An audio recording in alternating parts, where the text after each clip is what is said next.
पृथ्वी से जब भी कोई सैटेलाइट छोड़ा जाता है तो वो सैटेलाइट बहुत ही स्पीड से ऊपर जाता है। इसके बाद उस सैटेलाइट का अंतरिक्ष में यात्रा शुरू हो जाती है।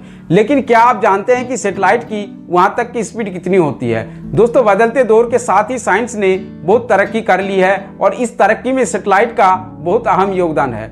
जब धरती से अंतरिक्ष में कोई सैटेलाइट छोड़ा जाता है वो बहुत तेज गति से ऊपर जाता है। इसके बाद सैटेलाइट की स्पीड स्पेस में अलग अलग जगहों पर अलग होती है। वो उसकी स्पीड किसी ऑर्बिट में कम तो कहीं ज़्यादा होती है। सैटेलाइट की स्पीड इतनी ज़्यादा होती है कि अगर धरती पर कोई चीज़ इतनी गति से चले तो हमारे लिए उसे देखना भी मुश्किल हो जाएगा।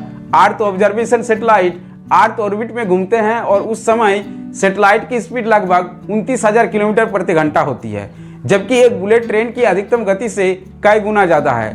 बुलेट ट्रेन की रफ्तार 320 किलोमीटर प्रति घंटा होती है। सैटेलाइट की स्पीड बुलेट ट्रेन से लगभग 90 गुना तेज है। दोस्तों, भारत में शहरों के लिहाज से देखा जाए तो सैटेलाइट कुछ ही सेकंड में कई देशों को पार कर जाएगा। सैटेलाइट की स्पीड इतनी तेज होती है कि अगर धरती पर कोई चीज़ इतनी तेजी से ट्रेवल करे तो देखना मुश्किल हो जाएगा। दोस्तों, अगर सैटेलाइट की स्पीड को धरती का चक्कर लगाने के हिसाब से देखा जाए तो अगर सैटेलाइट दिन भर भी पृथ्वी के चारों ओर घूमता है तो एक दिन में पूरे 14 बार धरती का परिक्रमा कर लेगा। दोस्तों, कई रिपोर्ट्स के मुताबिक सैटेलाइट में लगने वाले फ्यूल का खर्च एक लग्जरी कार की कीमत से भी कम है।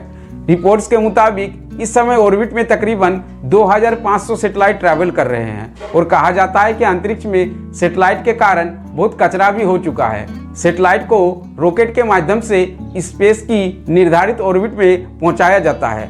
रॉकेट जिस स्पीड से सैटेलाइट को उस ऑर्बिट में पहुंचाता है लगभग उतनी ही स्पीड से सैटेलाइट धरती के चारों ओर घूमता है। अर्थ ग्रेविटी के कारण सैटेलाइट की स्पीड बैलेंस रहती है और सैटेलाइट धरती का चक्कर लगाता है। जय हिंद, वंदे मातरम दोस्तों।